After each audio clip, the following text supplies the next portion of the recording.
लोकसभा निवडणुकीत महाविकास आघाडीला भरघोस मताधिक्य दिल्याबद्दल दापोली मतदारसंघातील जनतेचे व कार्यकर्त्यांचे आभार मानण्यासाठी आज खेड तालुक्यातील काळकाई मंदिर येथील हॉलमध्ये उद्धव बाळासाहेब ठाकरे शिवसेनेचा दापोली विधानसभेचा आभार मेळावा उद्धव बाळासाहेब ठाकरे शिवसेनेचे उत्तर रत्नागिरी जिल्हा प्रमुख व माजी आमदार संजय कदम यांच्या नेतृत्वाखाली संपन्न झालाय।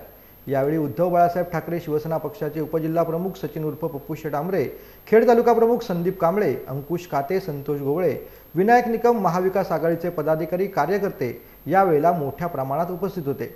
दापोली आणि गुहागर विधानसभेवरती पुन्हा उद्धव बाळासाहेब ठाकरे शिवसेनेचा भगवा फडकवणार असा निश्चय यावेळी उपस्थित शिवसैनिकांनी केलेला आहे, असं वक्तव्य उपजिल्हा प्रमुख सचिन उर्फ पप्पू शेट आमरे यांनी केलंय। तर यावेळी ठाकरेंच्या शिवसेनेचे उत्तर रत्नागिरी जिल्हा प्रमुख संजय कदम यांनी रामदास कदम व योगेश कदम यांच्यावरती शाब्दिक प्रहार करत दापोली विधानसभा निवडणुकीत विद्यमान आमदार योगेश कदम यांचा 1 लाखाच्या फरकाने पराभूत करण्याची शपथ आज ठाकरेंच्या शिवसैनिकांनी घेतली असल्याचं त्यांनी सांगितलेलं आहे। तरी रत्नागिरी जिल्ह्यामध्ये आपल्या जिल्ह्यामध्ये आपण या ठिकाणी बहुसंख्येने मताधिक्य घेतलेलं आहे। हे तसं बघायला तर विजय हा रत्नागिरी जिल्ह्याचा विजयच आहे, नाकारता येणार नाही कुणाला। आणि राहिला विषय उद्धव साहेबांचे जे पाठीमागे जे आज पूर्ण जनता, पुऱ्या महाराष्ट्राची जनता, पुऱ्या देशाची जनता त्यांना मानते, कारण त्यांनी या ठिकाणी एकट्याने या भाजपचे स्वतःची हुकुमशाही आहे ती नष्ट करण्यासाठी त्यांनी पुऱ्या भारताला पूर्ण अंगावरती घेतलेला आहे। आणि ह्या कुठेतरी त्यांच्यावर झालेला अन्याय, त्यांच्यासोबत असणाऱ्यांवरती होणारा अन्याय, याला कुठेतरी वाचा फोडण्यासाठी ही जनता एकवटलेली आहे। आणि मुस्लिम समाजसुद्धा या ठिकाणी बहुसंख्येने उद्धव साहेबांच्या पाठीशी आहे। आणि ह्या कोकणातला मुस्लिम समाज देखील या ठिकाणी सन्माननीय उद्धव बाळासाहेब ठाकरे, भास्कर शेठ जाधव आणि आता पाठीमागे आपले संजय भाऊ आहेत कदम यांच्या पाठीमागे या ठिकाणी बहुसंख्येने दिसतोय।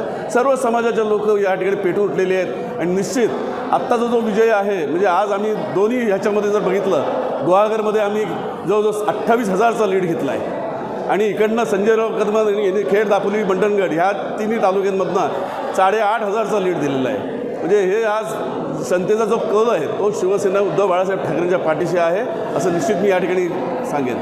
पण पाहिलं तर या ठिकाणी आपण येणाऱ्या विधानसभेमध्ये गुहागरमध्ये सुद्धा जो 28,000 लीड आहे तो कमीत कमी 50,000च्या पुढे जाईल, मला याची खात्री आहे एक जिल्हा प्रमुख या नात्याने।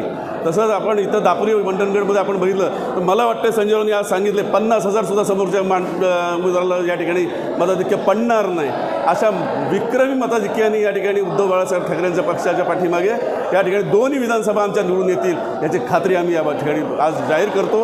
आणि हा इलेक्शनचं या निवडणुकीचं रणशिंग आम्ही आज फुंकलेलं आहे असं आम्ही जाहीर करतो। आज शिवसेनेचा खेडमध्ये जोरदार शक्तीप्रदर्शन आज मेळावा झाला।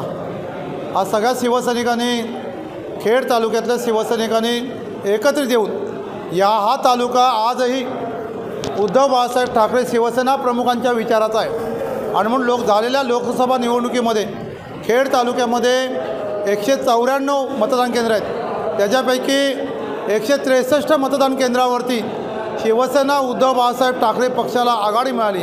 आणि नाममात्र रामदास कदम आणि त्यांची महायुती यांना फक्त 31 मतदान केंद्रावरतीच फक्त नाममात्र त्या ठिकाणी मताधिक्य मिळाले। आणि म्हणून पुन्हा एकदा खेडचा तालुका हा शिवसेना प्रमुखांच्या विचाराचा पगडा असताना हा तालुका आहे, एकदाच संपूर्ण तालुक्याने त्या ठिकाणी सिद्ध करून दाखवलं आहे। आणि म्हणून पुढच्या काळामध्ये जे रामदास कदम आज या ठिकाणी ओरडत आहेत त्यांच्या पाटणा त्या ठिकाणी कोणी राहणार नाही, त्यांच्या गावाच्यापासून त्या ठिकाणी जे मतदान झालेलं आहे त्या मतदारांचा आम्ही या ठिकाणी आभारांचा कार्यक्रम या ठिकाणी ठेवलेला होता।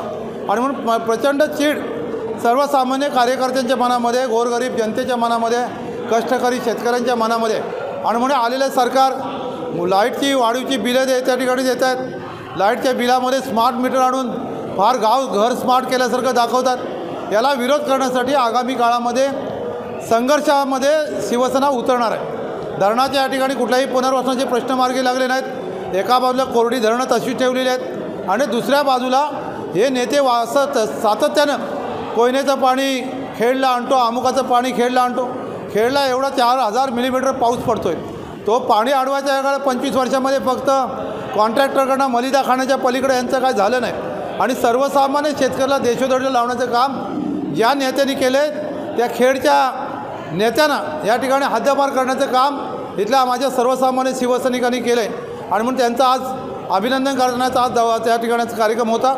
आणि म्हणून आज एकंदरीत संपूर्ण तालुका मोठ्या संख्येने या ठिकाणी प्रचंड गर्दी करून कुणालाही ₹1 गाडीचं भाडं नाही, स्वतःच्या गाडी खर्चानं स्वतःचं गाडी वाहन जे काय मिळेल त्याच्यामध्ये 90 पूर्वीचा शिवसैनिक, 85 पूर्वीचा शिवसैनिक, 90 नंतर जे आता जे निष्ठावंत शिवसैनिक आहेत, मुंबईवरून रिटायर होऊन झालेले चाकरमानी मोठमोठ्या संख्येनं आज या ठिकाणी काळकाच्या हॉलमध्ये आज मोठ्या संख्येने त्या ठिकाणी आलेत. आणि म्हणून आज सगळ्यांनी शपथ घेतलेत की या रामदास कदम यांच्या पोराचा 1 लाखाच्या फरकानं त्या ठिकाणी पराभव करण्याचा निर्णय आज या ठिकाणी निश्चय करून या ठिकाणी आज शिवसैनिक गेलेले आहेत.